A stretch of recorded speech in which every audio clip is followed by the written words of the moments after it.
Good afternoon. It's just after high noon here in the Heartland. Welcome to Jeffco Patriot Radio. Another exciting jam-packed episode indeed. It is Sunday, April the 12th, and I don't know about you all, but I got to get out of here lickety-split because there's a little golf tournament going on in this place called Augusta, Georgia, Joe, that I like to watch every year. So I haven't watched enough of it on lately here, but it's a lot more fun to watch on TV than people give it credit for. It is. Masters if you haven't weekend, done it, check it out. The crowds, the roars. I'm a big golf nut. I try to play golf, but I really love to watch. The Masters to me says spring has sprung, and we are heading out of the winter doldrums, and there's lots going on across the land, including right here in Jefferson County. So I'm Tim Jones, former Speaker of your Missouri House. I'm the daily evening drive host. I also do a lot of things here. State Freedom Caucus Unfiltered, the Tim Jones and Chris Harp Show, and of course Jeffco Patriot Radio. Absolutely. A lot going on up at the Capitol, a lot going on in the county of Jefferson.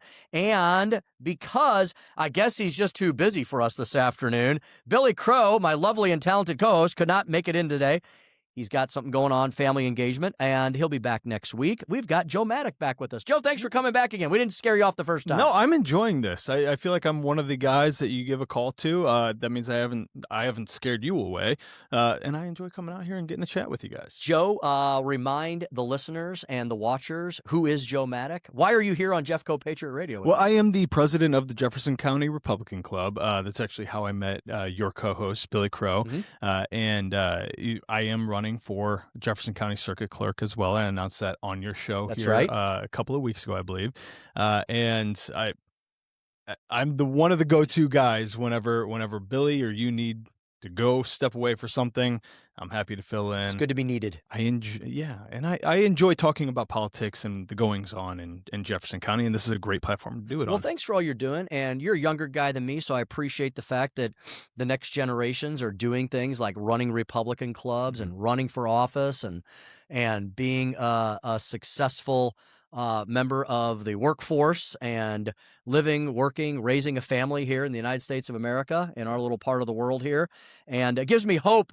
Joe, you give me hope for the next generation. We're always, us older folks, or anybody, every generation does this to the one behind them, those young kids, they're worthless, they're nuts. But you're actually making a difference, doing things, and I hope you're bringing some of the rest of your generation along with you. I'm doing my best. There's a lot of people out there that are unsure. They're not quite sure what to do, where to go, how to engage. And I've been very fortunate lately. A lot of people I've noticed, if they're looking to get involved, they start asking, and they've been pointing in my direction. Recently a guy reached out to me and then said he reached out to the councilman in District 1, Brian Haskins, said, I want to get involved. Who should I talk to? And he goes, talk to Joe Maddock. Because I'm already talking to Joe Maddock. You're getting a reputation. I encourage. Not necessarily a bad one. If somebody is looking to get engaged, they're not sure where or how to do it, reach out to me. Reach out to me on Facebook. Come out to the Jefferson County Republican Club meetings. We meet third Monday of every month. Okay. Wesley Rogers at 7:00. Come a little bit early. I always try to show up at 6:00. That way I can engage with folks that I've never seen before. I try to say hi to absolutely everyone, especially those folks that I don't quite recognize. And happy to talk to you. Where can we find that Republican Club again? Is it on Facebook?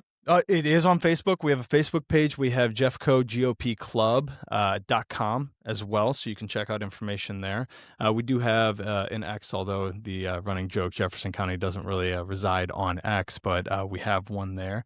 But Facebook's probably the best place. Fantastic. And come out to the meetings. And hey, I'm just curious about this. Your generation, radio, huh? You guys know what a radio is? You know what radio does? I think a lot of folks call it podcasts, That's right? It. And for those of you who are worried about that, you can, if you want to listen to this as a podcast, you can do that too. Broadcast, podcast, whatever you want to call it. We podcast every single program here.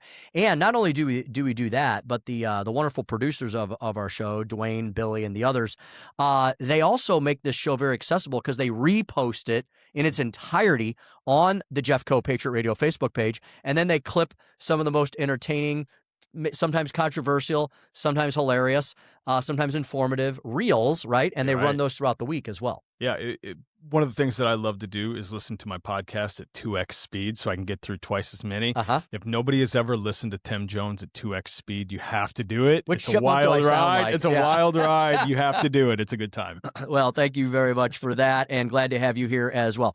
All right, Joe, we got to do a lot of recapping this week. What a wild week this was. Why we do it. Up at the State House, a lot going on with, let's see, we're entering, Joe, can you believe this? I feel like we literally just started the state legislative, the General Assembly session.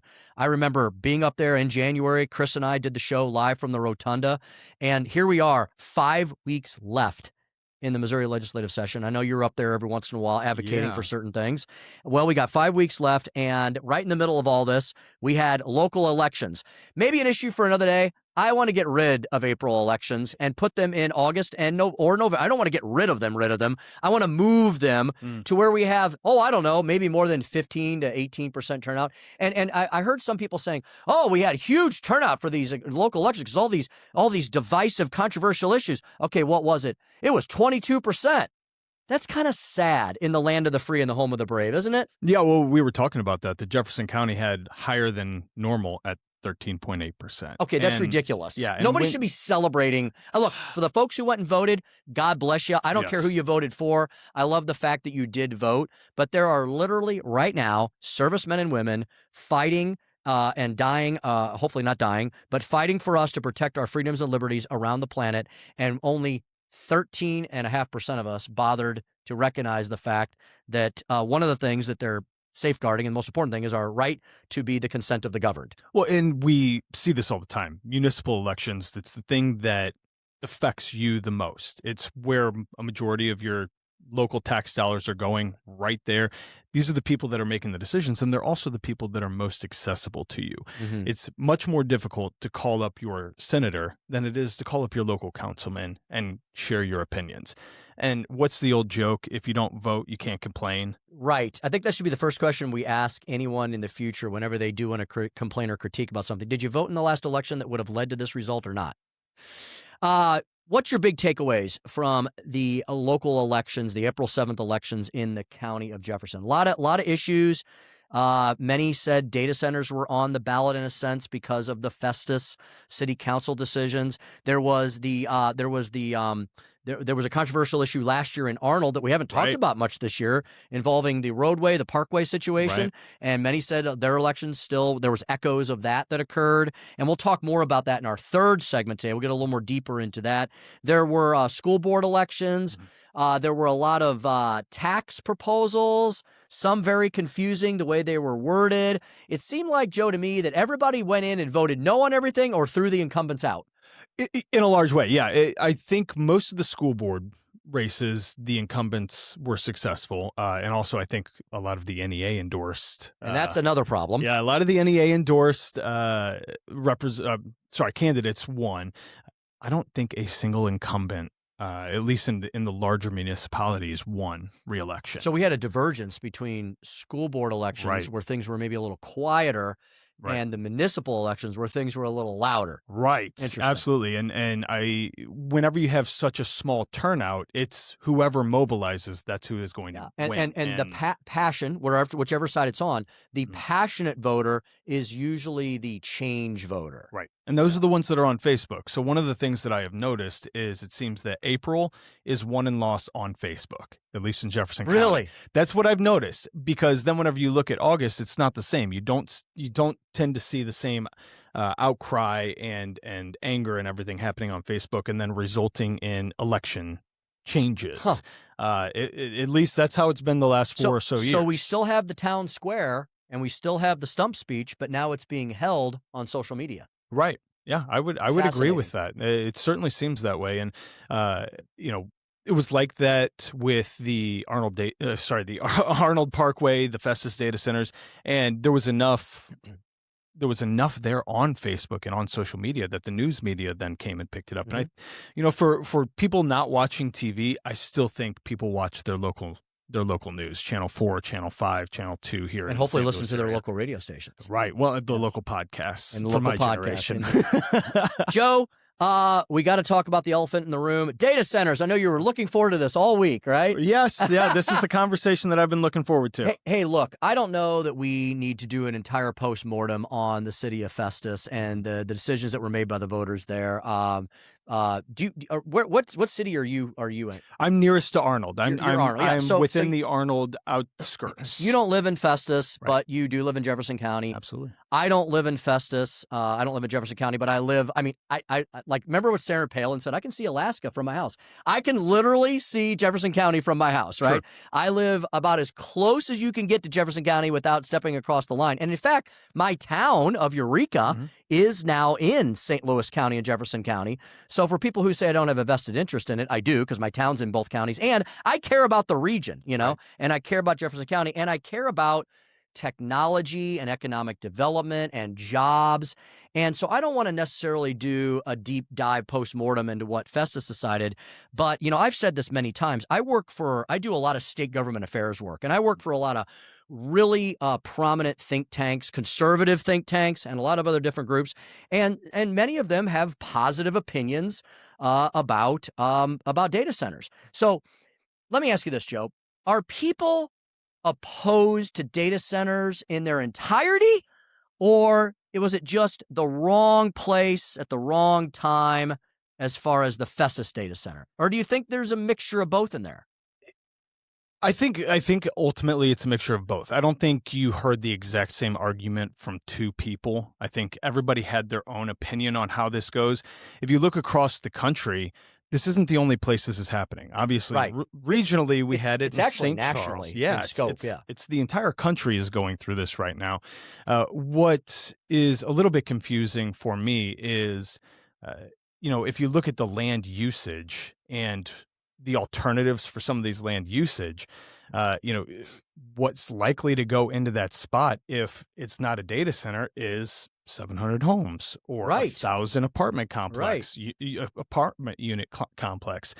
These are things that also don't get a lot of fanfare. Or what about a heavy, dirty industrial use? Right. That might be even more unpleasant. So it seems to me that Jefferson County does have a problem with development. I think so it's maybe a development issue. I think so. Because, Joe, somebody accused me because I dared to suggest that we might want to control our data future. And for those of you who are complaining about data centers in general, well, then I need you to throw away the supercomputer in your pocket. I need you to stop being on social media, because everything you're doing relies on a data center. And moreover, the fact that you would call someone who would say positive things about data centers like I have a rhino is the most laughable thing, because then if I am, then so is Donald Trump. Because Donald Trump last year signed a major presidential executive order on streamlining AI and data center buildouts. And then he had a 2-hour Oval Office meeting a couple weeks ago. Yeah, people, pay attention to these things, where he got the heads of Google and Meta and Oracle and all them and said, look, we need to build these, but I'm not going to have U.S. taxpayers pay for them. You're going to pay for all the electrical and the water costs. So see, that's where I come down, because as a conservative, as a guy who leads the Missouri Freedom Caucus, I hope that we're not a party or a brand or a political philosophy that is suddenly opposed to all development, data, and technology. Because if we are, guess who's going to build it all for us and run it all for us? The communist Chinese. And I would like to add property rights. Traditionally speaking, Republicans free were for free capitalism. market and property rights, Yes. but that's not what I've even seen some Republican candidates out there who are calling other folks rhinos who want to see a Democratic vote for property rights. Could you think of anything more socialist than saying we need to vote on whether this property owner is allowed to use their property the way that they want to, and then go around and call out other Republicans in the county? And Joe, I did do some research on this, because I want to know, where is all this animosity? And again, if the Festus project was the wrong place at the wrong time, I will accept that. Sure. But my question is, from a 35,000-foot level, are we scared to build and own and manage our own AI and data future? Because if we are, then the communist Chinese will do it for us. I found an article this week from Politico. Got it right here. Politico leans left, and they were happy to report that there is a data center moratorium gaining traction in Washington, D.C., led by, guess who, Joe? hardcore left-wing progressives. So that's who's really opposed to this, because they would rather have communist China dictate our data and our AI future. You're an educated man, Tim. Cui bono? Who benefits? Exactly. Who benefits from us not controlling our own destiny and our own future? Indeed. Wise words indeed. When we come back, we are going to get into a totally different discussion. Yeah. Now that we solved all those problems and put all that to bed, we're going to get to this is a wonderful topic. As we go through the rest of spring and into summer, everybody wants to get outside. Everybody wants to experience the great outdoors. No better great outdoors than in the county of Jefferson. We're going to speak with the Jefferson County. We're going to speak about the Jefferson County Parks Department, right? And we're going to talk to Tim Pigg, and I think he's brought an associate with him as well.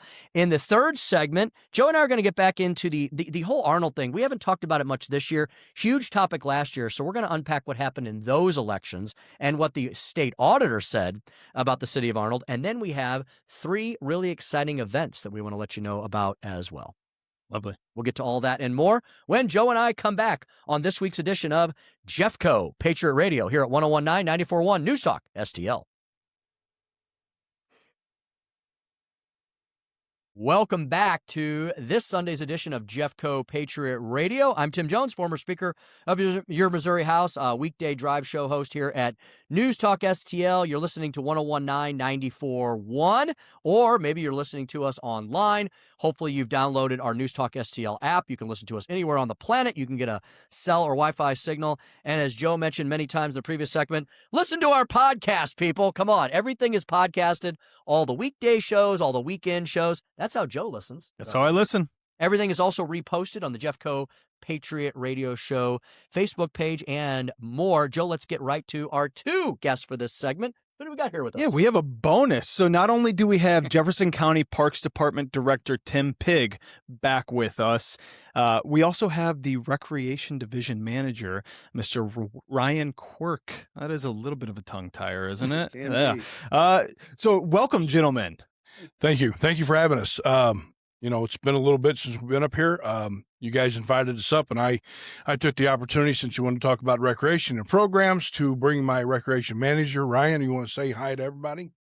Yeah, hi. I appreciate you guys bringing us out here, and I appreciate getting out here for the first time meeting you guys. Yeah, wonderful. Fantastic. Well, Tim, why don't you, for the folks out there, why don't you give us just a real quick overview of the Jefferson County Park System and what your role is, and then maybe we can toss it over to Ryan and get a little bit of a recap there as well. Yeah, I'll give you, a quick, short synopsis. Back the last 8 years, we've actually added 4 parks to our system, opened up 4 different parks. We actually purchased one. So we're up to 15 parks from where we were. Oh, wow. Of course, when you add on things, it takes more time to take care of them. So we're in the process of trying to absorb those items right now to readjust and get our things lined out. There's been a lot of changes. Ryan is new into the position he's in. The previous manager had another obligation that she needed to go manage and take care of, and she has. Ryan stepped up. He's been with us. He actually passed his certification for parks, which is no easy task. That's a 50% failure rate on those certifications. Are you serious? Really? Yes, sir. It's not a Cracker Jack box back of the certification. So you have good people if they can pass that test. Exactly. Yeah. It's they have a little bit upstairs more than most. So I guess in a quick synopsis, and then of course we've the new park, we'll talk about that a little bit, but there's been a lot of things going on, and we're trying to, again, absorb all the new stuff we've got, trying to get everything lined back out, and Ryan's doing a good job of what he's doing. I'll let him talk about it. Yeah, well, Ryan, now that you've passed your certifications, why don't you tell us just a little bit about yourself, where you came from, and what it is that you do at the Parks Department? Yeah, so I started here, it was about 4 years ago as an athletic coordinator, worked my way up. It's nice to get in from the ground level and get up, because I've kind of seen everything that we had to offer in the beginning and able to kind of improve that, as well as add some more programs, getting in this role as well now and bringing some more people in as athletic coordinators as well. It's a great job. It's more of a career for me than it is a job. I got the best boss. Bonus time. Best boss in town. But it's great. It's great to serve the people. And it's great to to get some kids out and people of all ages, honestly, to get out and do some things, enjoy our parks and our programs. Tim, I'm sure taking care of parks, especially 15 parks, especially in Jefferson County with all of its beautiful topography and different layouts, is a year-round job. But is this a busier time of year for you all as we're entering the summertime? Oh yeah, you get the grass grows, brother. Oh, Everybody's cutting yeah. grass, and I mean, I would say only about 25% of the parks that we have, we actually cut grass in. We have a lot of our parks where we keep them natural. We want to encourage that natural beauty of our parks. It keeps down, obviously, everything that goes on with conserving our land is really prominent with us. So we try not to cut down a tree unless we absolutely have to. So with that being said, some of our bigger parks, like the one we just purchased, and of course our Northwest Sports Complex fields, you're cutting grass. And that's really takes up the majority of our time in the summertime is grass cutting. So, Ryan, I have a question for you. With what you're doing, we talked that we're both around the same age. We both have young kids. My kids need to start getting involved in stuff, especially summer's rolling around. They're going to be out of school. Absolutely. They need to get involved in some sort of sports. So what is offered right now, and where can the people go find this? Because I feel like I'm always searching and never finding. Right. And what's awesome about our programs is we offer recreational activity for people that are not necessarily, they may not be the best at any given sport. They may not be the worst or something. It's a way for everyone to get out and enjoy what we have. We have golf coming up this summer. We have baseball coming up this summer. We have coach pitch and t-ball coming up this summer. That program is 3 years in now, still developing. Golf has been around for quite a while now, and we get a great turnout for it. We give kids 5 tournaments. They get to pick 3 of the 5 tournaments that we offer, and they get to go out and basically learn the game of golf. And again, in a recreational atmosphere where it's not highly competitive, it's a way to get out and learn the game. And that's the biggest thing for us is we offer the ability to come out and learn in a low pressure environment for everyone to enjoy. Right now we have soccer going on, which is our largest program by far. This season alone is our largest we've ever had, which is a great problem to have. We had over 60 kids on the wait list that Tim and I had talked about trying to get in. Our program was completely full, and we were able to accommodate half, at least around 30 on the wait list. We still couldn't accommodate everybody, which again was a great problem to have. And we're looking to expand in the fall as well for our fall soccer program, and that registration opens up in the summer. We can talk about that as well. But we're looking to expand this way. We can add some more folks in. We're adding another field at our newly acquired park. But yeah, soccer's going on right now for the next 7 weeks or so. But again, golf and baseball are the big programs over the summer that are coming in. Ryan, where do folks, people are like, okay, where do I get all this information? Where do folks go to check out all these opportunities? So they can go to our website, jeffcomo.gov/parks. That's will take you to all of our programs, youth and adult, as well as any of our facilities that we have to rent, pavilions or anything like that. They can follow us on Facebook, Jefferson County Department of Parks and Recreation on Facebook. We post any updates or any upcoming programs or anything like that, we'll post on Facebook. We have an Instagram as well, but Facebook's really our big, we pump everything out on Facebook as well. And then once you go on our website, everything's powered by RecDesk. You can put yourself into RecDesk, in which you would then, if you put your email address, you could get emails for the things we have, any updates coming out with things like that. That's pretty cool. That's the online registration. That's very cool. That sounds like a great program. Absolutely. RecDesk. RecDesk. Yes, absolutely. jeffcomo.gov/parks. Correct. Yeah. Yep. And all of our programs, upcoming and current, will be on there as well. Hopefully my wife is listening to this. Sweetheart, just go to that one right there. Joe, go right ahead. Yeah, absolutely. So you mentioned the soccer, and you also mentioned that we have a new park. So with obviously there's tons of beautiful parks that we have out there, but in a few weeks we're going to be adding a new one, right? We're going to be having a ribbon cutting coming up. I'll take that one for you. Yeah, absolutely. Tell us about it. Part of me. So back in the end of this last year, we actually had an opportunity to get a park, and it was the old Baptist Park right there at Z Highway and A Highway, and 27 acres, I think, is what it is. it had 2 ball fields on it, and there's a couple of other buildings inside that area. So we had the opportunity to purchase. We took the opportunity and made it happen because we needed a place to put our soccer, because the place we had been running our soccer basically asked us to leave. Now, it was nice. I mean, they weren't being mean about it, but we were starting to interfere with their stuff that was occurring at their property because our program had grown. So we were kind of we outgrown it, and when you outgrow something, you have to move. And we actually, it was good because we were able this time to actually force that program to go longer to accommodate people. Because usually we were shutting it down about 2:00. So we were going 2 more hours, which is a little tough on our people, because they're out there for 8, sometimes 10, 12 hours. That's a long time With young for a day. kids. Well, the kids, it's not so much the kids, it's my staff that are out Oh, there. the staff, yeah. I guess the So kids will go all night about long. an hour, right? yeah. But they're out there for about an hour. But that's what happened. So right now, it was formerly known as Baptist Park. It's going to be dedicated and known as Christine Eoth Memorial Park, and so we're moving forward with that.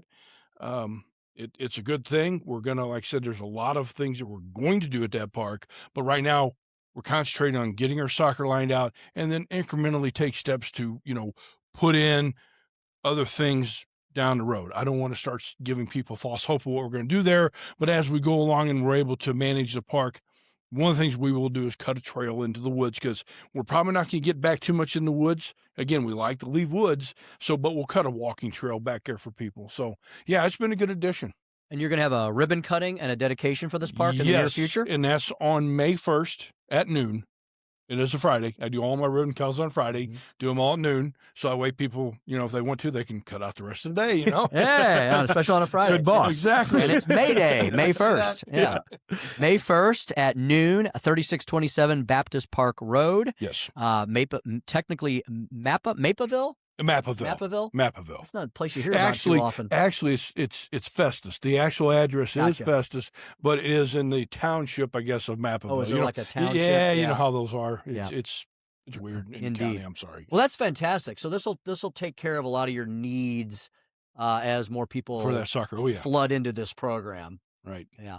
I wanted to ask Ryan about you were speaking. You're singing my tune with golf. Especially here on Masters weekend, Masters Sunday here. I loved everything you were saying about golf. I would assume that you have some public-private partnerships there with some of the local courses, or how does that? Where do you all play? Where do you practice? So with our program, we play at 4 different courses. We play at Sugar Creek. We play at Sugar Creek twice. We play at Joachim. We play at Raintree. And we play at Oak Valley. Oh, fantastic. So we're able to get at all those courses, and we have great relationships with everybody at those courses. They give us great rates for carts and stuff for parents to get, or guardians, anybody that comes out with the kids. Great rates for golf. And then we actually have our 2 clinics at Sugar Creek as well, and we have those before the tournaments start. So the kids can come out with a couple golf pros, learn some etiquette. We split it up into 2 sections.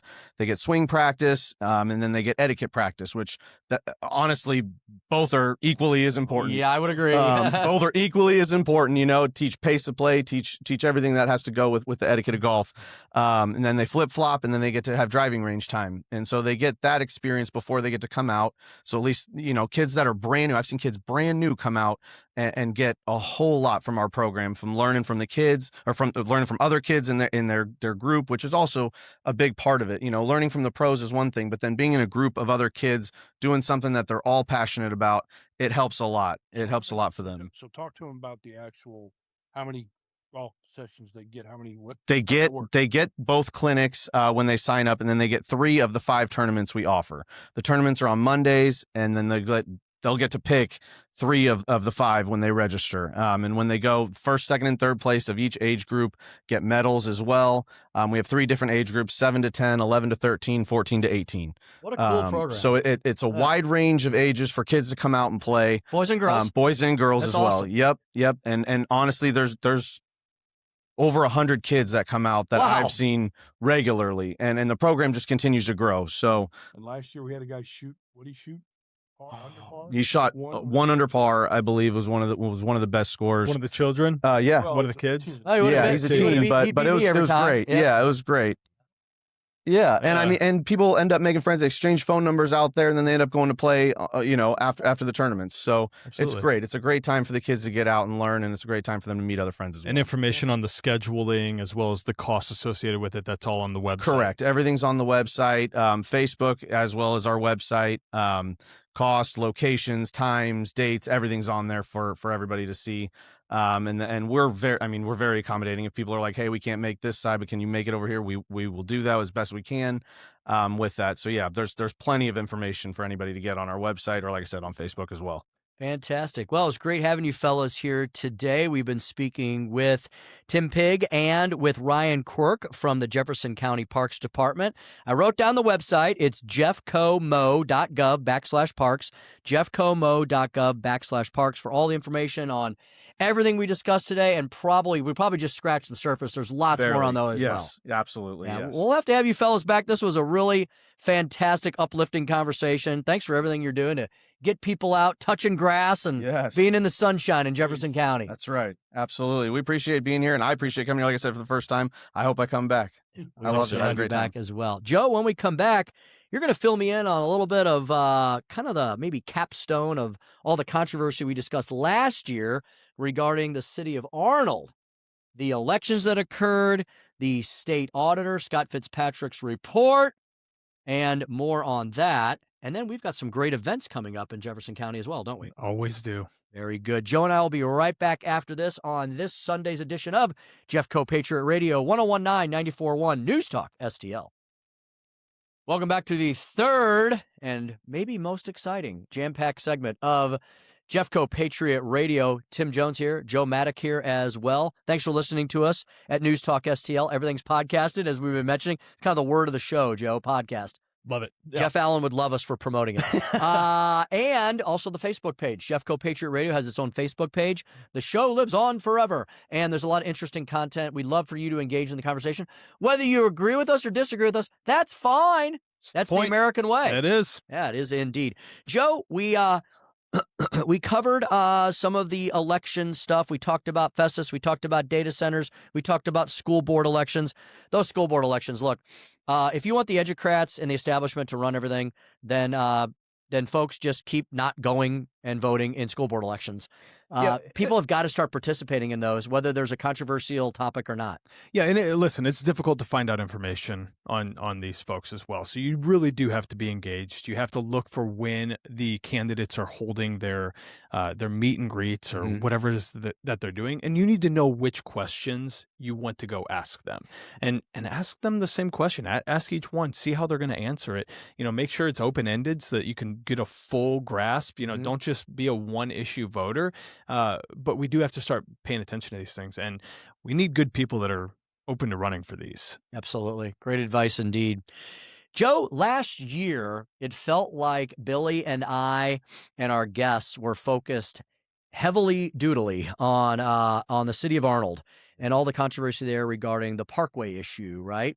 And then that kind of died down. Well, it popped up again over the last couple of weeks, didn't it? It did. Obviously, I think some of the candidates that were running against the incumbents, it makes sense for them to bring it up, both politically and if you're trying to make a true change in the city. You're trying to oust the people that you feel were instrumental in causing that situation. So it made sense to be brought back up. So Scott Fitzpatrick, who was our state auditor, who I actually served with in the Missouri House, and he's so kind to me. He gives me probably undeserved credit for putting him on his path because as a very young man, he still is a young guy, he really wanted to be on the budget committee.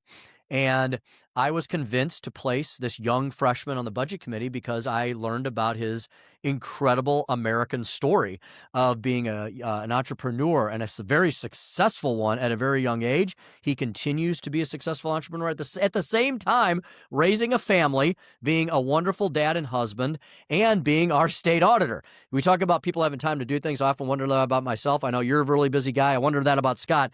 The state auditor released a report, and for whatever reason, he released it, and then I guess, did the city not publish it until election day?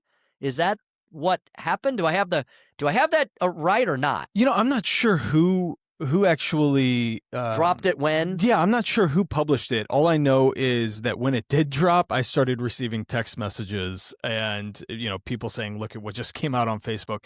Pretty damning. It lit up the entire city. It really did, and people were talking about it nonstop. Cray Cray, I know, has been on Yes. on this show. She was talking about it a lot. Her husband actually won his election, so he did? he is now the council Okay. one of the councilmen there. But yes, interesting timing. So, Joe, nothing had really occurred as to the Parkway issue, but this report was released the day before the election, and it kind of reminded everyone of all the controversy and conflict. And there was some pretty rough blame placed by the state auditor on some of the folks who were involved in that situation at the time, right? Do I have that right? Yeah, that's certainly what it looked like. I didn't get a chance to look through the entire audit. Yeah, but I've read pieces of it, and I've read the stories and the news reports about it, and everybody seems to agree that it gave a grade that was just incredibly critical of everything that had been done by the folks at that time on this Parkway issue. So that auditor's report is out there. It's available. You can check it out. I think it has an executive summary in the beginning, and then you can get as deep dive into as you want. So do you think that even though it was released on the eve of the elections, that it had an effect on the elections or not? Or do you think people were already, they're going to throw the bums out, so to speak, anyway? So very, very, very hard to say. What we can look at with the numbers is the absentee voting. So the early voting with two of the candidates did trend towards the incumbents, which could suggest, again, big could suggest that people were leaning that way until the audit dropped and reminded everyone, or was damning enough that they said, well, we're not going to vote for you. So it could have played a large role in it, at least looking at the numbers. So, Joe, we not only engage in critique and questioning here, but we also like to talk about the future and solutions and positivity as much as possible. Where does Arnold go from here? Do you have a thought about that, or conjecture about that? Or? Well, my goodness, over the last 2 years, over the last 12 months, actually, the entire leadership team, I believe, is turned over except for maybe two folks. Wow. I mean, even the city administrator, the city planning and development head, they're both gone. I can tell you that from my perspective, the people that are in there, especially their current city administrator, seems to be very well liked. And seems to be making some changes. The city of Arnold's in a tough spot because in a lot of ways, it was built 50, 60, 70 years ago, and it wasn't really built to be a permanent settlement, it seems. So a lot of the buildings were not built with the same build quality that some of the other areas in the region were.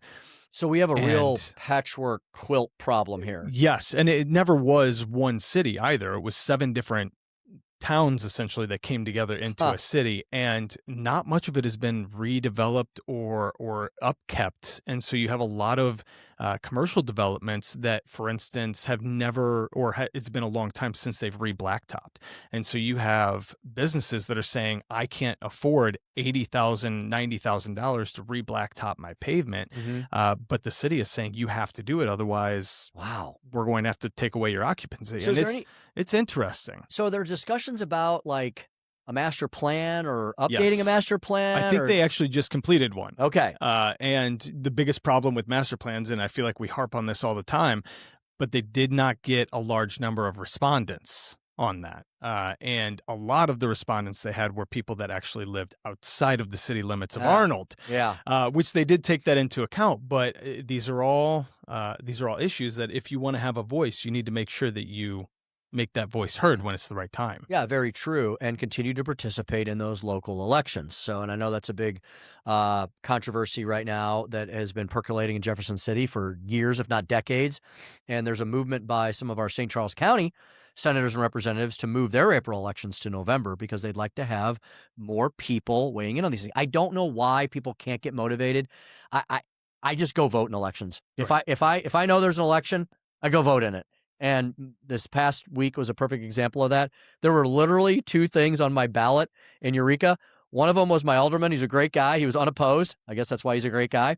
And there was a community college trustee vote, but I still voted because I thought it was important to do so. Hey, speaking of Jefferson City and state level issues, you had a pretty neat experience this week, right? I think you went and up speaking of Tuesday and finding a way to make the vote happen, yes, I went and I voted, and then I got in the car with the Republican candidate for District 112 because he's unopposed, Ed Callahan. Ed Callahan. Ed Callahan and I rode up to Jefferson City together to watch the bill signing for Representative Cecily Williams. Hey, that must have been a pretty cool experience for you. For me especially, I'll just say this. So I came up in this with Cecily. Her, me, and Billy came into the Republican club.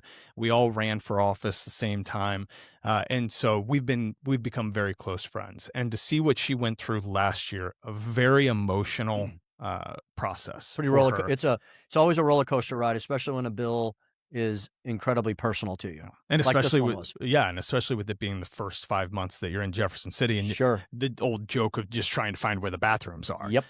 So this year to come out and not say, not shy down, not back down at all, and go through the same emotional process, go through the same emotional speeches, this time even more. And you can tell that she's really hit her stride. And then to be in that room in the governor's office and to see the governor get a little bit emotional as well. He's got family history, and he felt this bill was deeply personal to him as well. This was to allow women who are going through a divorce to continue with that divorce, whether or not they are pregnant with child. Right. And if I'm not mistaken, just throwing this out there, it's also for men as well. Yes. The bill was set up so that if there is a pregnancy, it affects both parties. Exactly. It affects both parties, and it's a change that probably decades past its due. Right. And I saw some of that chatter on Facebook, people saying this is too late. It's like, it's never too late to fix a problem. It's done now. Yes. Okay, let's be happy that it's done now. Yeah, it probably should have been a while ago, but it is done now. And it was great seeing her family there and just the people that came up and supported her. I'm happy that I was able to attend. Well, congratulations to Representative Cecily Williams on the passage of that bill, and I'm really glad you had that experience with with all of your friends in the governor's office. It must have been a notable occasion indeed. Oh, it's a memorable one. Indeed. Well, we got some notable occasions coming up in Jefferson County over the next few weeks. Let's see, 1 week from today, Joe, if my math is right, and I don't do numbers. Sunday, April 19th. Yes, that's 1 week from today. We have, what a great event to help fight breast cancer. We have the Breast Cancer Awareness Trivia Night. And Joe, I think you told me before the show, this is the first annual, right? I believe is that right? This is the one that Councilwoman Lori Ahrens, and I believe she's partnering up with Councilman Bob Tolick as well. And so, I know Miss Ahrens was in here and made her announcement that she's been going through some struggles with this. And so I love it when I see people that are going through a struggle, and instead of, again, shying away, they say, I'm going to use this as a spear. I'm going to use this as a shield. I'm going to do some good with it. Sunday, April 19th, 2 to 6 p.m., Smokey D's barbecue with soft drinks included. Can't beat that. $25 per person, $150 per table. All net proceeds to breast cancer awareness. Hillsborough Civic Center in Hillsborough, Mo, of course. That is Sunday, April 19th, 1 week from today. We've got the Festus Main Street Pub Crawl coming up Saturday, May 2nd. That's right around the corner. That will be Festus Main Street, beautiful Festus, Missouri. 8 bars, live music, food trucks, streets are closed, pedestrian friendly, t-shirts, wristband, 8 free drinks, only $70. Saturday, May 2nd, the Festus Main Street Pub Crawl. That sounds like a heck of an event. How fun is this that we're starting to really do some things in Jefferson County? I see these two things.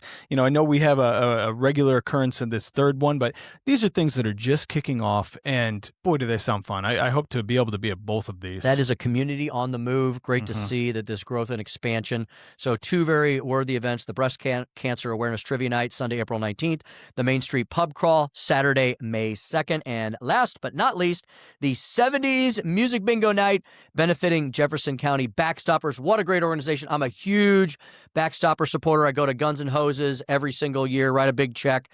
This event For Jefferson County Backstoppers, Friday, April 17th. So this Friday, doors 5:30, bingo 6:30 p.m. Only $240 per table for 8 people. That's at 2800 Old Hunting Road in High Ridge. I think this one's been around for quite a while. Yes, this one's been around, but what a great cause. And I mean, indeed. Great people that run the organization as a whole in the Jefferson County chapter of it. Amazing. Backstoppers is a fantastic organization all across our region. So make sure you support 70s Music Bingo Night, Jefferson County Backstoppers, Friday, April 17th. Wow, Joe, that was meteoric. Yeah, let's do it again. We shall do it again. You were awesome. Thanks for coming in today. Absolutely. Thank you. And we'll see if Billy keeps his weekend job or not. Until next week, I'm Tim Jones. That's Joe Maddock. We'll be back next Sunday at high noon in the Heartland here on Jeffco Patriot Radio, 1019 94.1 News Talk STL. We'll see you on the Facebook page.